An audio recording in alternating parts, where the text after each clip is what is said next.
The satellite communication. These questions are specially prepared for AKTU exam, but can be used anywhere where satellite objectives are being asked. इसमें हम जो है questions तो देखेंगे साथ में वो टेक्निक्स भी एक्सप्लोर करेंगे कि कैसे हम ऑब्जेक्टिव क्वेश्चंस को आंसर कर सकते हैं और थोड़ा थोड़ा इनसाइट भी लेते चलेंगे. So first question is satellite engine uses. तो हम जानते हैं कि सैटेलाइट को ऊपर भेजने के लिए what we use a rocket. Rocket is nothing but it's a space launch vehicle. और इसमें यहाँ पर कहीं पर हम सैटेलाइट रख देते हैं. जब ये ऊपर ऑर्बिट में पहुँच जाता है तो ये एक एक करके ये जो स्टेजेस होती हैं कम होती चली जाती हैं और फाइनली जो सैटेलाइट है वो ऑर्बिट में प्लेस कर दी जाती है. तो अभी यहाँ पर जो ये बात हो रही है इसकी रॉकेट की नहीं हो रही, स्पेस लॉन्च व्हीकल की नहीं हो रही, but what we are talking about is we are talking about the engine that is present in satellite. तो अब एक एक करके देखते हैं कि क्या क्या चीज़ें हो सकती हैं. Satellite engine uses liquid fuel. ये हो सकता है but they are not asking about the fuel type it seems. Solar jet ये भी हो सकता है but it is also not seems to be the right answer. Jet propulsion. Jet propulsion जो होते हैं वो यहीं पे यूज़ हो जाते हैं और वो ज़्यादातर जो है उसमें ऊपर सैटेलाइट में यूज़ नहीं होते. तो this ion propulsion system seems to be the right answer and let's see ion propulsion system ही राइट आंसर भी है. और साथ साथ ये भी देखते चलेंगे कि जो हम ऑब्जेक्टिव क्वेश्चंस कर रहे हैं तो ऑब्जेक्टिव क्वेश्चंस में जो आंसर्स होते हैं इन जनरल ये देखा गया है. See I am not telling you how to make a guess but while answering objective questions it has been observed कि ज़्यादातर जो ऑब्जेक्टिव क्वेश्चंस होते हैं उनमें 70% जो बी और सी आंसर्स होते हैं. ए और डी जो होते हैं वो काफ़ी कम होते हैं. और उसमें क्योंकि ऑब्जेक्टिव क्वेश्चन डिज़ाइनर्स हैं उनको भी पता चलता जा रहा है कि जो बच्चे हैं they are going to mark B and C choices more. So now they are intentionally putting A and D also. So while answering objective question we'll not only see the answers we'll also see the technique कि कैसे हम best possible answer पे जा सकते हैं. क्योंकि actually जब हम एक सिलेबस से एक थ्योरेटिकल पेपर कर रहे होते हैं तब और जब हम एक क्या कहते हैं ऑब्जेक्टिव क्वेश्चन कर रहे होते हैं जो कहीं से भी आ सकते हैं तब जो अप्रोच होती है वो डिफरेंट हो जाती है. क्योंकि सिलेबस से जब कर रहे होते हैं तो क्वेश्चंस जो आस्क आस्क करे जा रहे होते हैं वो बाउंड होते हैं और एक सिलेबस के लिमिट के अंदर होते हैं. मगर जब ऑब्जेक्टिव्स हो सकते होते हैं तो कहीं से भी आ सकते हैं. तो besides using our knowledge we have to see some principles also. वो टेक्टिक्स कह सकते हैं, प्रिंसिपल कह सकते हैं जो कि हमको लगाने पड़ेंगे ऑब्जेक्टिव क्वेश्चंस को आंसर करने के लिए. तो पहली टेक्निक होती है या पहला टेक्निक है बाय एलिमिनेशन. एलिमिनेशन का क्या मतलब होता है कि जो हम इसमें लग रहा है कि ये तो हो ही नहीं सकता उन क्वेश्चंस को उन ऑप्शंस को क्रॉस आउट कर दें जिससे कि जो रिमेनिंग चॉइस है उसमें हम बेस्ट पॉसिबल सॉल्यूशन देख सकें. तो again will see the question. What is the question? The earth area covered by a satellite radio beam is known as. तो जो ये ऊपर एक सैटेलाइट है यहाँ पर, let me draw satellite quickly, इससे थोड़ा इंसाइट मिल जाता है. तो ये जो सैटेलाइट है ये सैटेलाइट ड्रॉ कर लिया हमने and let's assume this is earth and this is the orbit on which satellite is orbiting. तो the earth area covered by a satellite radio beam, जो ये अर्थ का एंटेना है वो अर्थ की सरफेस पे जो ये एरिया कवर कर रहा है उस एरिया को हम क्या बोलते हैं ये पूछना चाह रहे हैं. तो क्या वो बैंडविड्थ कहलाता है? बैंडविड्थ तो नहीं हो सकता. बैंडविड्थ तो जो होती है वो रेंज ऑफ फ्रिक्वेंसीज होती हैं जिस पे सही से इक्विपमेंट काम करता है या और भी डेफिनेशन होती हैं but bandwidth is obviously not the right answer. Next it is it zone. क्या वो जोन होता है? जोन हो सकता है. Seems to be some answer. Footprint हो सकता है क्या? अभी इसमें भी नहीं पता. बीम विथ हो सकती है क्या? बीम विथ वो विथ होती है बीम की जो हम भेज रहे हैं. तो this width of the beam is known as beam width. तो ये एरिया कवर्ड तो नहीं लग रहा है. So it is also not the right answer. तो जोन या फुटप्रिंट में से कुछ हो सकता है. तो यहाँ पर जो राइट आंसर है दैट इज सी, फुटप्रिंट. तो जो ये सैटेलाइट एरिया कवर कर रही होती है अर्थ की सरफेस पे उसको फुटप्रिंट बोलते हैं. और अभी तक हमने दो क्वेश्चन करे हैं उसमें से आंसर वॉज आइदर बी और सी. तो वो गैस वर्क करने के लिए नहीं मगर फिर भी जो है एक ट्रेंड सेट कर देखने के लिए विल सी की क्या जो है स्ट्रेटेजी रहती है। What kind of batteries are use by older satellites. हाँ, तो जो सैटेलाइट्स होती हैं स्पेस के अंदर, इनका ये जो ये बना रहा हूँ मैं, ये वाली चीज़, this one, this is nothing but this is solar panels. तो जो सैटेलाइट होती है उसका एनर्जी का मेन सोर्स जो होता है वो सोलर पैनल्स होते हैं, जो हमेशा सन की तरफ पॉइंट करते रहते हैं। एंड देयर आर ड्यूरेशंस जिसमें कि कभी तो अर्थ सैटेलाइट और सन के बीच में आ जाती है, या कभी कभी और कुछ इस तरह से कि जब सोलर पैनल्स राइटली पॉइंट नहीं कर रहे हैं, तो जो है this satellite has to switch on the batteries. जब इक्लिप्स होगी तो satellite has to switch on the batteries. तो ये वही पूछ रहे हैं कि कौन सी बैटरी, लिथियम, ली लेंचे, हाइड्रोजन, मैग्नीशियम। ये जो मैं टिक लगा रहा हूँ ये सही आंसर नहीं है, but we are reading the options. एक गलती हम क्या करते हैं हमेशा, जब भी ऑब्जेक्टिव क्वेश्चन आता है तो कहीं पढ़ रखा है या कुछ ध्यान आ रहा है तो बिना ऑप्शंस पढ़े तुरंत जो भी ध्यान आ रहा है वो टिक लगा देते हैं। तो ये तो हमेशा अवॉइड करना है। सबसे पहला स्टेप ये है कि चाहे क्वेश्चन हमारा पढ़ा हुआ भी है, एक बार सारे ऑप्शंस ज़रूर पढ़ें। इससे क्या होता है कि कोई अगर आगे या पीछे ऑब्जेक्टिव से रिलेटेड क्वेश्चन है तो कई बार क्वेश्चन के अंदर हमें अगले ऑब्जेक्टिव का आंसर मिल सकता है, या पीछे कोई क्वेश्चन हमने उसको अटेंड करा था तो उसका आंसर मिल सकता है। अभी हम जब सॉल्व करेंगे तो विल सी कि कहाँ पे है और कोई एग्जाम्पल मिल रहा है हमें इस टाइप का। तो अब इसमें पूछ रहे हैं what kind of battery use by older satellite. एक तो सारे ऑप्शंस पढ़ने हैं, उसमें से भी जो हमको ये लग रहा है कि ये नहीं हो सकता उसको जरूर एलिमिनेट करना है बाय एलिमिनेशन। टाइम हम पे सफिशिएंट होता है बट एलिमिनेशन जरूर करना चाहिए, सारे ऑप्शन जरूर पढ़ने चाहिए। क्या ये लिथियम बैटरी हो सकती है? तो लिथियम कंपैरेटिवली बहुत नई बैटरीज होती हैं तो वो नहीं हो सकती। ली लेंचे जो होती है वो एक सेल होता है, that is also don't seem to be a right answer. Hydrogen और मैग्नीशियम में लग रहा है, और हाइड्रोजन मैग्नीशियम में सी और डी में अगर चॉइस करनी हो, I am not telling you to guess, you have to read all the questions, but when you have to make a choice then there is a idea also कि वो magnesium ना होके वो hydrogen है, so hydrogen is the right answer. And again out of three, all three were either B or C. The location of Asia Satellite 1 is, अब ये कुछ इस तरह के क्वेश्चंस भी आ जाते हैं जो कई बार सिलेबस में नहीं होते कि एशिया सैटेलाइट के बारे में हम इतना नहीं जानते।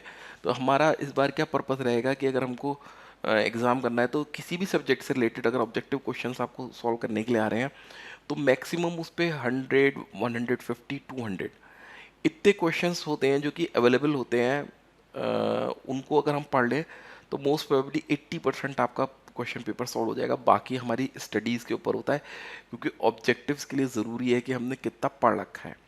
अब इस वाले के अंदर जो आंसर है, the right answer is 105.5 degree east.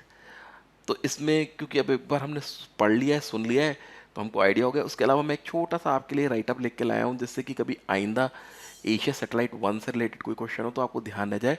Asia satellite telecommunications holdings limited, also known by its brand name AsiaSat, is a commercial operation of communication spacecraft। तो ये जो है एशिया सेट नाम जो है यहाँ पे जैसे आपको सजेस्ट भी हो रहा है, ये कॉमर्शियल ऑपरेटर है कम्युनिकेशन स्पेसक्राफ्ट के। Asia Sat based in Hong Kong is incorporated in Bermuda, ये बर्मुदा में है।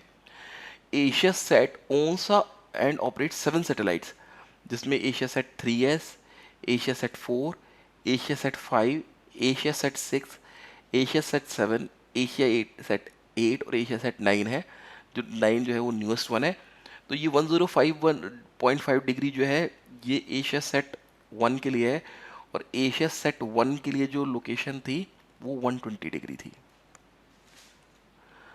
Now next question is to make antenna more directional.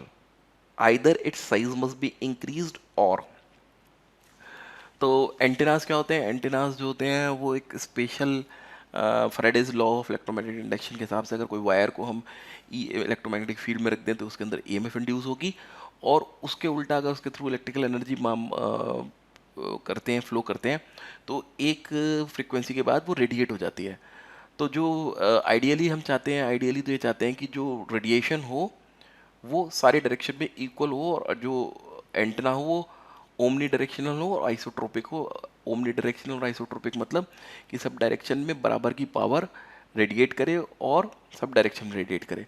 मगर जो प्रैक्टिकल एंटेनाज होते हैं, वो प्रैक्टिकल एंटेनाज क्या होते हैं कि वो किसी एक पर्टिकुलर डायरेक्शन में ज़्यादा रेडिएट करते हैं और कुछ में वो कम करते हैं।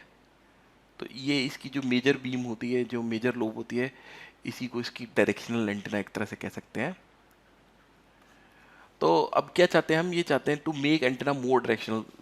अगर ये ज़्यादा डायरेक्शनल होगा then will have more power in this major lobe and that will be advantageous.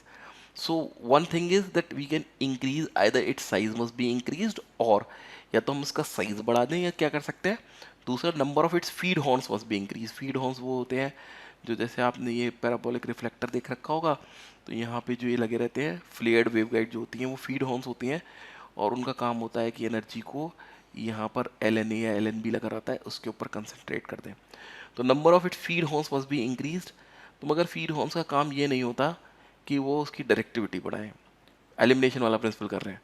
The frequency of its transmission must be increased, ये एक हो सकता है, इसके बारे में भी हम थोड़ा देखेंगे।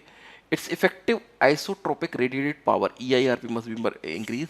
ई आई आर पी होती क्या है, power transmitted into gain of transmitting antenna. तो पी टी जी टी जो होती है वो ई आई आर पी होती है, मगर ई आई आर पी भी ऐसा नहीं लगता कि वो हमारी डायरेक्टिविटी पे फ़र्क डालेगी।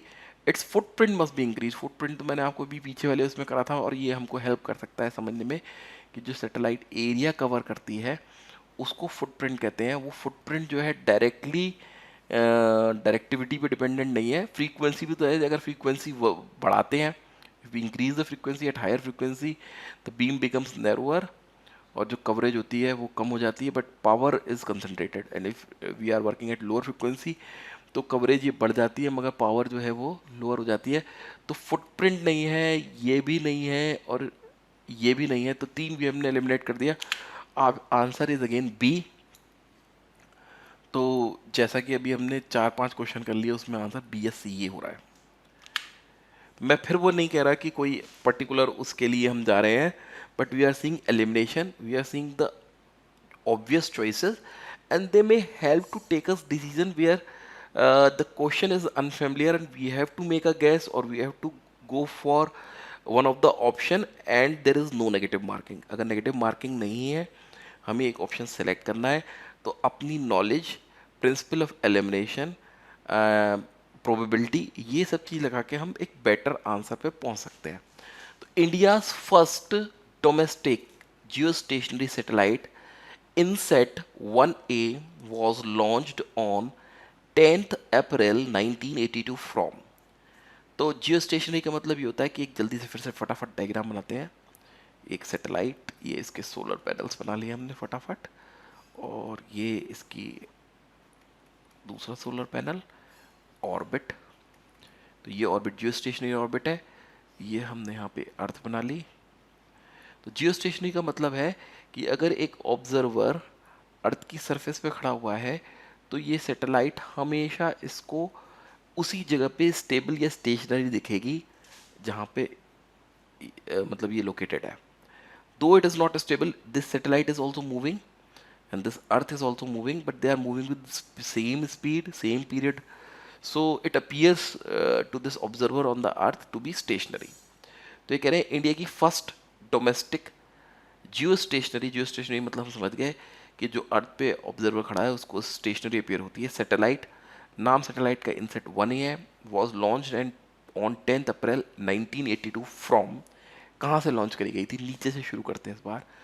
यूपी से लॉन्च करी गई थी। तो एलिमिनेशन का प्रिंसिपल लगाते हैं। ये तो बिल्कुल इन्होंने कई जो है ना ऑप्शन ऐसे डाल देते हैं जो कि बिल्कुल ही ऑप्शन लायक भी नहीं होते। जैसे UP is a state, not, it's not even a country. And further कि इसके अंदर कोई ऐसा स्पेस सेंटर भी नहीं है जहाँ से लॉन्च करा जा सके। श्री हरिकोटा या सतीश धवन स्पेस सेंटर अगर कुछ दे तो भी we can think of it. Again then comes the UK. UK is United Kingdom, it also does not seems the right answer.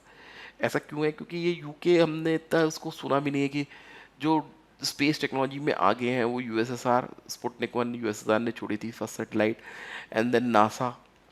एक बार नासा आ गई थी, तो नासा के आने के बाद तो फिर जो है there was lot of revolution in space technology.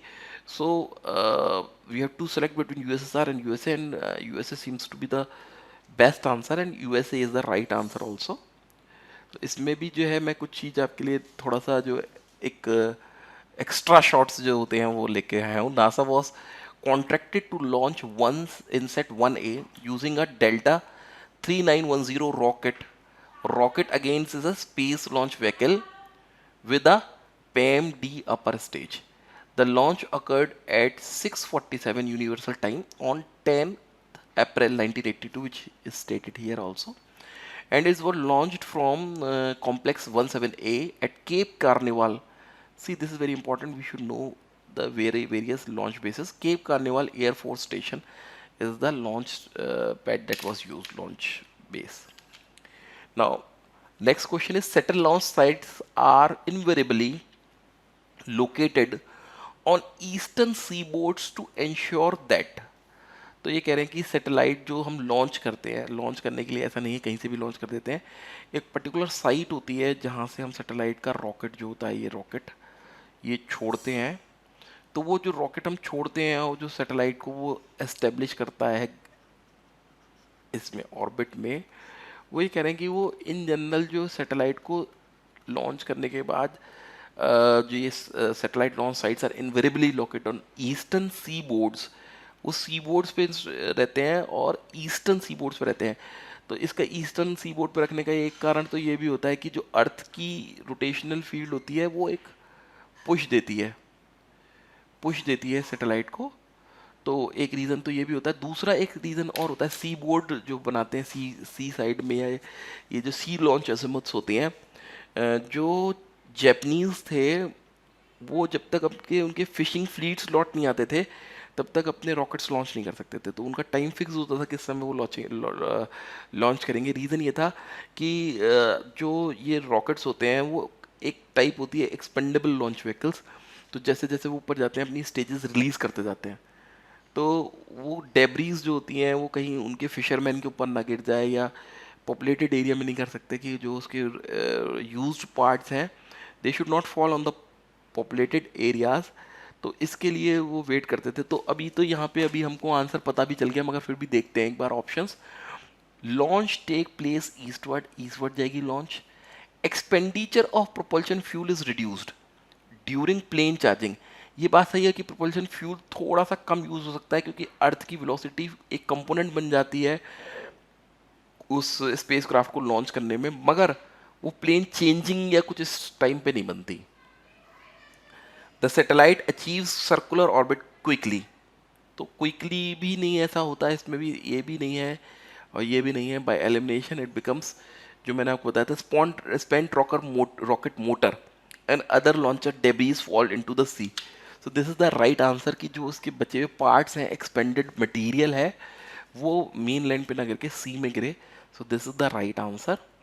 And again जो अभी अपना चलाते चले आ रहे थे, तो अगर हमने 10 क्वेश्चंस कर लिए हैं तो उसमें से मैक्सिमम 20 ही थे, but here we have seen the answer is D.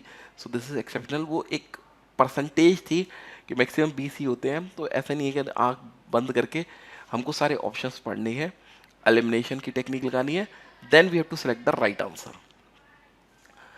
So the next question is, the owner of a communication satellite is usually required to keep the spacecraft on station at its assigned place in the geosynchronous orbit within a accuracy of dash degree. तो this is filling the blank. We have to fill कि कितनी accuracy के साथ हमको. तो the owner of a satellite communication satellite is usually required to keep the spacecraft on station at its assigned place in the geosynchronous orbit with an accuracy of degree.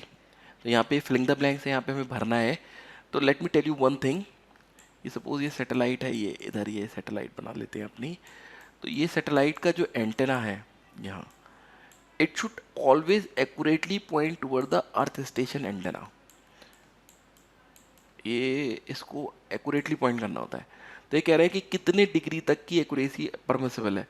कि जैसे अगर 2% अगर देखते हैं 100 में से 2, तो मतलब 100 बार अगर आपने अपना DTH खोला तो 2 बार अगर सैटेलाइट मिसअलाइंड हो रही है तो 2 बार वो नहीं चलेगा. अगर 1% है तो इसका मतलब 100 बार में से एक बार नहीं चलेगा। 0.5% है तो आप समझ सकते हो कि एक चांस है कि वो नहीं चलेगा। मगर 0.1, तो इन जनरल 99.9% टाइम्स हमको ये इंश्योर करना होता है कि सर्विस जो है that should be available. So I think the right answer is 0.1, this one, and let's see also. So this is the right answer also. Now let's move to next question. The number of days when Earth's shadow fall on a geosynchronous satellite is. Number of days when Earth's shadow fall on a geosynchronous satellite, मतलब कि ये जो satellite है और जो सन है, जब सन के और सैटेलाइट के बीच में जब अर्थ आ जाती है तो उसको हम ये बोलेंगे कि कहते हैं अर्थ की शेडो जो है सैटेलाइट पे पड़ती है तो वो कितने दिन होते हैं। तो 277 is too high and 5 is too low. तो आंसर जो है ए और डी में से लग रहा है और एक्सेप्शनल भी है, but the right answer is 88 days. 88 days के लिए जो है वो अर्थ की शेडो में आ जाती है satellite. Now a satellite signal transmitted from a satellite transponder to the earth station is, कुछ इस तरह के आसान क्वेश्चन भी आ सकते हैं। तो जैसे सैटेलाइट है तो satellite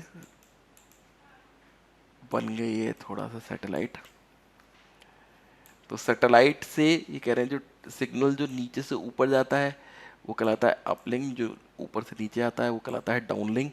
a satellite signal transmitted from a satellite transponder to earth station is downlink. Terrestrial तो हो ही नहीं सकता, टेरेस्ट्रियल का मतलब ज़मीनी, अर्थ बाउंड मतलब जो ज़मीन पे ही रहता है, अपलिंक जो नीचे से ऊपर जाता है। सो the right answer is downlink. Now a helical antenna is use for satellite trekking because of. Helical antenna क्या होता है, इस तरह का एंटेना होता है, ये एंटेना बनाया, ये इसके अंदर हेलिकल, और ये जो है क्या करता है पोलराइजेशन के काम में आता है। जो जितनी भी आरएफ फ्रिक्वेंसीज होती हैं वो ईएम वेव्स होती हैं तो उनको सर्कुलर पोलराइज करता है।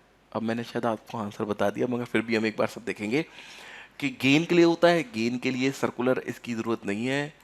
बीम विथ के लिए होता है, बीम विथ के लिए भी ज़रूरत नहीं है सैटेलाइट ट्रैकिंग में। मैनूवरेबिलिटी का मतलब होता है इसको घुमा पाना, ease of rotation of antenna, that is also not required. And circular polarization ये हम पहले ही पढ़ चुके थे कि सर्कुलर पोलराइजेशन के लिए हम हेलिकल एंटेना यूज़ करते हैं। What band does VSAT first operate. VSAT होता है वेरी स्मॉल अपर्चर टर्मिनल, और जो सेटेलाइट बैंड होते हैं वो होते हैं एल, एस, सी, एक्स, के यू, के ए, इससे आगे भी होते हैं मगर हमको इतने में ही काम हो जाएगा। 1 to 2, 2 to 4, 4 to 8, 8 to 12, 12 to 27, 27 to 36, इस तरह से आगे तक चले जाते हैं। तो ये जो एक्स बैंड होता है ये तो मिलिट्री के लिए यूज़ होता है, तो ये तो हो ही नहीं सकता। एल बैंड बहुत कम फ्रीक्वेंसी होगा, ये भी नहीं हो सकता। सी और के यू बैंड में से होगा। के यू बैंड जो है अभी आजकल ही इस्तेमाल होना शुरू हुआ है, ये कह रहे हैं ओल्डर के लिए, तो इसका मतलब आंसर जो होगा वो सी बैंड होगा and this is the right answer also. तो जो शुरुआत में वी सेट फर्स्ट ऑपरेट हुए थे they were operated in C band. Now V sat was made available in, अच्छा तो अब इसमें इन्होंने पूछ लिया कि कब अवेलेबल हुए थे, कौन सी डेट थी। तो पुराने टाइम में हुए थे, सी बैंड जब इस्तेमाल करते थे। तो 81 83 तो नहीं है answer, all they are option B and C. 79 और 77 में से कोई हो सकता है and the right answer is 1979। Now this collects, filling the blanks है, collects very weak signal from a broadcast satellite. क्या चीज़ करती है, L N A, L N A तो एम्पलीफायर होता है, ये नहीं कर सकती। T W two T, travelling wave tube amplifier, ये भी नहीं कर सकती। हेलिकल एंटेना वो पीछे पड़ा हमने, वो उसको सैटेलाइट को लोकेट करने के काम में आ रहा था। तो जो सैटेलाइट डिश होती है, जो पैराबोलिक रिफ्लेक्टर होता है, वो कलेक्ट करती है very weak signal from a broadcast satellite. Now dash is a loss of power of satellite downlink signal due to earth atmosphere. Earth atmosphere की वजह से जो लॉस होता है उसको क्या बोलेंगे, आर एफ इंटरफेरेंस नहीं बोलेंगे, रेडिएशन लॉस नहीं बोलेंगे, एटमॉस्फेरिक लॉस या पाथ लॉस में से बोल सकते हैं। दोनों में से एटमॉस्फेरिक लॉस ज़्यादा लग रहा है क्योंकि अर्थ के एटमॉस्फेयर की बात हो रही है, मगर जो टेक्निकल टर्म है इसके लिए वो पाथ लॉस है। जितने भी गेन होते हैं that is P T G T, मतलब transmitting power, gain of transmitting antenna, gain of receiving antenna, minus loss, तो माइनस लॉस जो होता है वो पाथ लॉस होता है, इसका नाम पाथ लॉस है, right answer. Next question is dash is considered as the unsolve problem in satellite system. तो क्या प्रॉब्लम ऐसी हो सकती है जो सैटेलाइट कम्युनिकेशन में अनसॉल्वेबल समझी जा सकती है? तो कवरेज, ये तो नहीं लग रही। कॉस्ट, जितनी भी ये सैटेलाइट्स लॉन्च करी जाती है गवर्नमेंट एजेंसीज के थ्रू करी जाती हैं, तो cost is also not the problem. Access भी प्रॉब्लम नहीं है, एक्सेस के लिए बनाई जाती हैं, but privacy is the issue because the nature of the satellite is broadcast type की जो कम्युनिकेशन होता है। तो इस ब्रॉडकास्ट में यहाँ पे जो भी चाहे रिसीवर सेट करे, सिग्नल को डिक्रिप्ट करे और रिसीव कर सकता है। तो D seems to be the right answer. आप कहोगे सर बहुत सारे डी आ गए हैं, but still if you will see that most of the probability were of the B and C, less were of A, less were of D। and मैं भी आपको और कुछ पॉइंट्स बताऊंगा अगर इसमें वो टाइप के क्वेश्चंस आ गए तो, या नहीं तो अगर आगे वाला सेट होगा तो सेकंड सेट में बताऊंगा मैं आपको। As the height of a satellite orbit gets lower, the speed of the satellite, बहुत अच्छा क्वेश्चन है। जो जियो स्टेशनरी सैटेलाइट होती है उसकी जो स्पीड होती है, जो टाइम पीरियड होता है वो 24 आवर्स होता है। और अगर इस जियो स्टेशनरी सैटेलाइट से ऊपर जाएगी सैटेलाइट, हाइट ज़्यादा होगी। हाइट होती है 36,000 kilometre above the surface of the earth. तो अगर इससे ऊपर जाएगी तो स्पीड जो है वो उसकी घटेगी, इससे नीचे आएगी तो स्पीड जो है बढ़ेगी। तो ऐसे भी याद कर सकते हैं कि ऑर्बिट ऑर्बिट लोअर हो रही है तो स्पीड इंक्रीज करेगी, ऑर्बिट हायर हो रही है तो स्पीड जो है वो डिक्रीज करेगी। अभी as the height of the satellite orbit gets lower, तो अभी यहाँ पे क्या हो रहा है, नीचे जा रही है सैटेलाइट, तो स्पीड क्या होगी, बढ़ेगी घटेगी। देखो रिमेन द सेम तो हो ही नहीं सकती, या तो बढ़ेगी या घटेगी, नन ऑफ द अबव भी नहीं हो सकती, बढ़ेगी घटेगी, ये चलो वो ही रहेगी, ये तो फालतू डाला है नन ऑफ द अबव। तो या तो इंक्रीज होगी या डिक्रीज होगी। तो मैंने बताया था कि अगर नीचे की तरफ आ रही है तो इंक्रीज होगी, ऊपर की तरफ जा रही है हायर हाइट्स पे वो डिक्रीज होगी। तो right answer is a, increase. Now, a satellite beam that covers almost 42.4% of the Earth's surface is called, कि अगर 42 पर, ये ज़्यादा हो गई, देखो आप अगर अर्थ की सरफेस है और उसका 42% कवर कर रही है, 42% इज नियरली 50%, तो वो हो सकता है क्योंकि जो क्या कहते हैं जियो स्टेशनरी होती है वो भी 42% नहीं कवर करती। तो वो जोन बीम हो सकती है क्या, हेमिस्फीयर बीम हो सकती है क्या, स्पॉट बीम हो सकती है क्या, और ग्लोबल बीम हो सकती है। स्पॉट बीम तो नहीं हो सकती क्योंकि स्पॉट पे होती है। जोन बीम नहीं हो सकती क्योंकि वो एक जोन में होती है। हेमिस्फीयर बीम भी नहीं हो सकती तो वो एक हेमिस्फीयर में होती है। So it is the most suitable answer is global beam, and it is the right answer also, global beam. A Jio synchronous satellite, अभी देखिए मैंने आपको जियो स्टेशनरी सैटेलाइट तो बताई थी ना, तो question is what is a Jio synchronous satellite. तो जियो सिंक्रोनस सैटेलाइट क्या होती है? जियो सिंक्रोनस सैटेलाइट, अभी जियो स्टेशनरी सैटेलाइट पढ़ी थी हमने। तो जियो स्टेशनरी सैटेलाइट में क्या था कि एक सैटेलाइट जो ऑर्बिट में हो और अर्थ पे एक ऑब्जर्वर खड़ा हो, तो उसको हमेशा वो स्टेशनरी नज़र आए। उसके लिए तीन रिक्वायरमेंट्स होती हैं। फर्स्ट, कि उसका टाइम पीरियड अर्थ के बराबर होना चाहिए, दैट इज़ 24 आवर्स, या हम उसको 23 आवर्स 56 min 4.09 सेकेंड्स भी बोल सकते हैं। दूसरा, ऑर्बिट जो होनी चाहिए वो सर्कुलर होनी चाहिए। तीसरा, वो इक्वेटोरियल प्लेन में होनी चाहिए, या फिर उसका इंक्लिनेशन एंगल जो होना चाहिए वो जीरो होना चाहिए।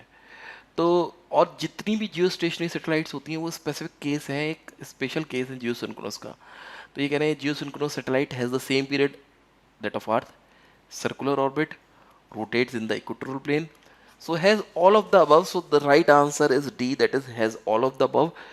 Though geosynchronous satellites are different from geostationary satellites, in general जो ऑर्बिट होती है जियोसिंक्रोनस में थोड़ी सी एलिप्टिकल हो सकती है, डिफरेंस जियोसिंक्रोनस जियोस्टेशनरी के बीच में, या उसमें हल्का सा इंक्लिनेशन हो सकता है। मगर जितनी भी जियोस्टेशनरी सैटेलाइट्स हैं वो जियोसिंक्रोनस का एक स्पेशल केस है, तो has all of the above भी ट्रू आंसर है। So will go for the D, that is has all of the above. Now a transponder is a satellite equipment which, बहुत देखिए कितना अच्छा क्वेश्चन मिला, इतने इजी क्वेश्चंस भी मिल जाते हैं। सारे ऑप्शन मगर जरूर पढ़ेंगे। Receives a signal from the earth station and amplifies, करता है, बिल्कुल करता है, रिसीव करता है सिग्नल को और एम्पलीफाई करता है। Changes the frequency of the receive signal, चलिए करता है, कुछ कुछ करता है इसमें। Retransmit the receive signal, this is also done. तो फिर इसका मतलब तो आंसर जो है वो that that is the most suitable answer is does all the above mention functions. और अब मजे की बात यह है कि लगातार बहुत सारे डी आंसर्स आ गए हैं, कम से कम 4। ठीक है। Now the Intelsat 4 satellite launched in 1974 had two earth coverage antenna। तो उसमें दो तो अर्थ कवरेज एंटेनास थे, two narrow angle antenna subtending 4.5 degree. The signal from a narrow angle antenna was stronger than that from earth coverage antenna by a factor of। तो अभी जो ये अगर आप देखोगे ना इसके अंदर, तो ये वाला तो चीज़ है ही है, सारे क्वेश्चंस के अंदर कॉमन, ये एक नई चीज़ है।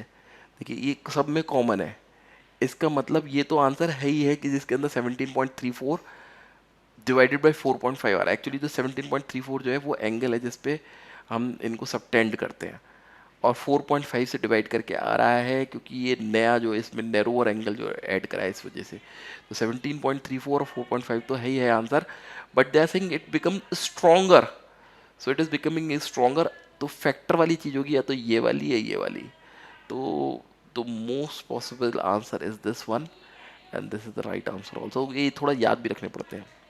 द एंगल सबटेंड पे तो बहुत आसान हो गया, अभी पीछे वाले से रिलेटेड है। हमें ये पता है कि सबटेंडेड एंगल तो 17.34 होता है। मैंने आपको बताया था कि ऑब्जेक्टिव क्वेश्चन से हमको आइडिया लग जाता है, किसी क्वेश्चन में हो सकता है कि उससे रिलेटेड कोई चीज़ आई भी हो, तो वहाँ से लग सकता है कि जब सिर्फ 17.34 सिंगल के लिए दो नैरोअर लगा दिए तो उससे डिवाइड कर दिया था, 17.34 is the answer, right answer. Otherwise हम एलिमिनेशन पे जाते कि 120 बहुत ज़्यादा है, 51 बहुत ज़्यादा है, 60 बहुत ज़्यादा है। 17.34 is the right answer. Now, the discussing sharing of a communication satellite by many geographically dispersed Earth station DAMA। तो यहाँ पर देखो आप, जो ये नाम है, अगर बिल्कुल भी नहीं पता हमें तो मल्टीपल एक्सेस यहाँ पे भी आ रहा है और यहाँ पे भी आ रहा है, यहाँ नहीं है, यहाँ नहीं है। तो ये तो दोनों एलिमिनेट हो ही गए, क्योंकि डिजिटल एनालॉग मास्टर एंटेना नहीं हो सकता, क्योंकि ऊपर बात हो रही है कि अर्थ स्टेशन जो है उसको शेयर कर रहे हैं, शेयर के लिए एक्सेस आएगा। डेसिबल एटूनेटेड भी नहीं हो सकता, माइक्रोवेव एक्सेस। तो ये एक्सेस तो है ही है, मल्टीपल एक्सेस भी है, dynamically assigned, demand assigned, assigned भी बिल्कुल ठीक है। तो यहाँ तक तो आ ही रहा है हमारा आंसर। अब हमें सेलेक्ट करना है डिमांड में होगा कि डायनेमिकली में होगा। So the right answer is demand assigned multiple access, because sharing जो हो रही है, जो डिमांड करेगा उसको मिलेगी। Now, a 20 meter antenna gives a certain uplink gain at frequency 4 by 6 GHz। 4 by 6 GHz मतलब कौन सा बैंड हुआ? C band. और ये कौन सा बैंड हुआ? के बैंड। पहले लिख दिया। For getting same gain in the 20 by 30 GHz band antenna size required is इतना मीटर। पहले 20 मीटर था और तब सी बैंड में था, सी बैंड में था। तो आपको ये पता है कि जो अपलिंक फ्रीक्वेंसी होती है वो हायर होती है देन लोअर फ्रीक्वेंसी। तो uplink frequency is 6, downlink frequency is 4, and here the uplink frequency is 30 and downlink frequency is 20। अब एक और बात बताता हूँ, जैसे एल एस सी एक्स के यू के ए, यहाँ पे एंटेना का साइज स्मॉलर होगा। याद रखने का तरीका, घर के डीटीएच का जो साइज़ होता है 1.5 से 2 मीटर तक का, तो वो के बैंड में, इसमें के बैंड में का वर्क करते हैं। तो जैसे जैसे फ्रीक्वेंसी हायर होती है तो डायमीटर इसका छोटा होता जाता है, और यहाँ पर जो है डायमीटर लार्जर होगा। तो सी बैंड में वो कह रहे हैं 20 मीटर था, के बैंड में पहुँच गया तो साइज़ छोटा होगा। तो 20 मीटर का 100 मीटर तो नहीं हो सकता, बिल्कुल नहीं। 1 मीटर भी नहीं हो सकता है, तो बहुत छोटा हो गया। 10 is also not the right answer कि बिल्कुल हाफ हो गया, बट यहाँ फ्रीक्वेंसी डिफरेंस ज़्यादा है। 4 seems to be the right answer, and 4 is the right answer also. याद रखने का तरीका मैंने आपको बताया, फ्रीक्वेंसी से थोड़ा अंदाजा लगा सकते हैं, मगर आपको फ्रीक्वेंसी बैंड याद करना पड़ेगा। Of the 4 INSAT 1 satellites planned by India so far, only dash has prove to be successful. इतनी सारी जो 4 भेज छोड़ी गई हैं, 1A 1B 1C 1D, इनमें से कौन सी सक्सेसफुल रही है? तो एक्चुअली जो पुराने लोग हैं उनको तो पता है कि जब दूरदर्शन देखते थे तो उस पर एक ये आ जाता था कि इनसेट 1B से सिग्नल ना मिलने के कारण रुकावट के लिए खेद है, ऐसे एक इस तरह से लिख के आ जाता था। तो वो one set INSAT one B जो है हमारे लिए तो बहुत पॉपुलर है, इस तरह से लिख के आता था मैसेज, आप मम्मी पापा से पूछ सकते हैं। तो इसमें बिना किसी तर्क वितर्क के मैं आपको बताता हूँ, जो वन ए थी ना वो भी फेल हो गई थी कुछ दिनों के लिए, one C one D fail हो गई थी, but one B was the most successful one. Now radio broadcasting is a familiar example of, तो अब इसमें नन ऑफ द अबव तो नहीं है, ये तो ऑब्वियस एलिमिनेशन हो रहा है क्योंकि किसी ना किसी मल्टीप्लेक्सिंग की टाइप है। कौन सी टाइप है? स्पेस मल्टीप्लेक्सिंग, हम स्पेस को मल्टीप्लेक्स कर रहे हैं? नहीं। टाइम मल्टीप्लेक्सिंग, रेडियो से यहाँ पे मतलब है जो हम आर एफ फ्रिक्वेंसीज को ब्रॉडकास्ट कर रहे हैं, तो आर एफ फ्रिक्वेंसी को ब्रॉडकास्ट कर रहे हैं तो टाइम मल्टीप्लेक्सिंग कर रहे हैं क्या? टाइम मल्टीप्लेक्सिंग मतलब कि क्या सिग्नल जो है एक टाइम पे एक चैनल का सिग्नल मिलेगा, फिर दूसरे टाइम पे दूसरे का मिलेगा, तीसरे टाइम पे तीसरे का मिलेगा, या हम ऐसा कर रहे हैं कि एक ही टाइम पे कई सारी फ्रीक्वेंसीज मिल रही हैं और हम फ्रीक्वेंसीज को ट्यून करके सिग्नल रिसीव कर सकते हैं। तो जो यहाँ पे रेडियो ब्रॉडकास्टिंग मुझे लग रहा है ट्रांजिस्टर की जिसकी बात कर रहे हैं, तो या किसी आर एफ फ्रिक्वेंसी की बात कर रहे हैं, तो फ्रीक्वेंसी मल्टीप्लेक्सिंग का एग्जाम्पल है क्योंकि हम जिस भी चाहे फ्रीक्वेंसी को ट्यून करके रिसीव कर सकते हैं। मल्टीप्लेक्सिंग का मतलब मैनी इंटू वन, जब बहुत सारी फ्रीक्वेंसी एक ही उस पर इस्तेमाल करके ब्रॉडकास्ट करी जाती है then frequency multiplexing. Time multiplexing मतलब जब हम उसको एक ही चीज़ को हम टाइम में डिवाइड कर रहे हैं, कि मतलब एक ही लाइन को अलग अलग टाइम पे अलग अलग चैनल्स यूज़ करेंगे। And space switching is something different, उसमें स्पेस में स्विच करते हैं। Frequency multiplexing is the right answer. As compare to 17.34, अभी हमने पढ़ा था, ये एंगल बहुत काम आ रहा है। 17.34 antenna, the total increase in the signal relate by 4.5 degree antenna of Intelsat 4 as, तो वो 4 टाइम्स हो रही थी ना, तो वहाँ से हम पता लगा सकते हैं 4 टाइम्स हो रही थी 17.34 बाई 4.5 का होल स्क्वायर हो रही थी, तो पता लगा सकते हैं, बट इट्स बी आंसर 220। वहाँ से कैलकुलेशन भी कर सकते हैं, पीछे वाले न्यूमेरिकल से इसका आंसर मिल रहा है, पीछे वाले ऑब्जेक्टिव से। 14.85 is not the right answer. 78 is also not the right answer, but it is too less. 3.85 is also too less क्योंकि increase हो रहा है सिग्नल में, उससे भी पता चल रहा है। By elimination also we can do this. Now next is, which is one of the most statements, which one of the following statements regarding DSI is false? DSI, it is a digital form of TASI. Though it is more efficient than TASI, it is much slower. A speaker has to wait for only a few milliseconds for reallocation of the channel. It has the increased capacity of satellite channels by a factor of 2.2 more without degrading speech quality. In general जो है ना, ये इसके अंदर अपने syllabus में नहीं होता है, इसका मैं सीधे आंसर दिखाता हूँ आपको। दो it is more efficient then task, it is much slower, इसके लिए मैंने थोड़ा राइट अप लिखा है, वो पढ़ लेते हैं जिससे ये क्वेश्चन न्यूमेरिकल ऑब्जेक्टिव याद रह जाए, कहीं आगे आए तो हम इसको कोरिलेट कर सकें। तो इसका टासी की फुल फॉर्म है टाइम असाइंड स्पीच इंटरपोलेशन, और DSI exploits the fact that the human speech signal contains period of activity and period of silence। जैसे मैं बोल रहा हूँ, अभी मैं चुप हो गया था ना, तो ह्यूमन स्पीच में, नॉर्मल ह्यूमन स्पीच में ऐसा होता है कि कुछ पीरियड्स होते हैं बोलने वाले एक्टिविटी के, कुछ पीरियड्स होते हैं साइलेंस के। तो इसमें टासी में क्या होता है कि टाइम असाइंड स्पीच इंटरपोलेशन में हम बीच में जो ब्लैंक स्पेस है, जो खाली पीरियड है, during period of silence, other user can use this channel. The basic idea is that a conversation only needs to occupy channel whenever the speaker voice is generating a sound। जब जब speaker बोल रहा है तभी channel की ज़रूरत है, तो जब चैनल खाली है तो कोई दूसरा स्पीकर यूज़ कर ले। तो इसका ऑप्शन यही आंसर यही था। दो it is more efficient then Tashi but it is much slower, क्योंकि कई बार हो सकता है जो यूज़र है उसे ज़्यादा देर तक यूज़ करना पड़ जाए, वेट करना पड़ जाए, sorry. Now which one of the following statement regarding compander जो होता है कॉम्बिनेशन होता है कंप्रेशन का, कंप्रेसर का और एक्सपेंडर का, is false? First is it compresses the higher amplitude parts of the signal before modulation and expands them back to normal again after demodulation। ये तो बात सही है। It gives preferential treatment to the weaker parts of the signal. For weaker signal, it gives poor ratio of signal strength to quantizing error. Weaker signal travels more quantum steps than they would do otherwise, and so quantizing error is reduced। तो इसमें से जो ये आपका सी वाला है, क्योंकि वो ऊपर वाला पॉट भी सही है कि वो हायर एम्पलीट्यूड को वो पहले कंप्रेशन कर देता है और बाद में फिर उसको एक्सपेंड कर देता है। प्रिफरेंशियल ट्रीटमेंट देता है weaker part of the signal को भी, उनको जो है स्ट्रेंथन कर देता है। वीकर सिग्नल को ट्रेवर्स जल्दी कराता है और क्वांटाइजेशन एरर को रिड्यूस करता है, मगर ये नहीं करता। देखो यहाँ पे खुद ही बी और सी में कॉन्ट्राडिक्शन था, तो इससे पता चल रहा था कि सी ही जो है वो राइट आंसर है, फॉल्स वाला। Now, that was all. We have covered around 30 questions, and I will divide these complete set into 5 parts. तो 5 पार्ट में अराउंड 150 क्वेश्चन हो जाएंगे, और मैं समझता हूँ 70 to 80% किसी भी सैटेलाइट कम्युनिकेशन के ऑब्जेक्टिव्स के उसमें से हम ग्रैब कर सकते हैं. That was all,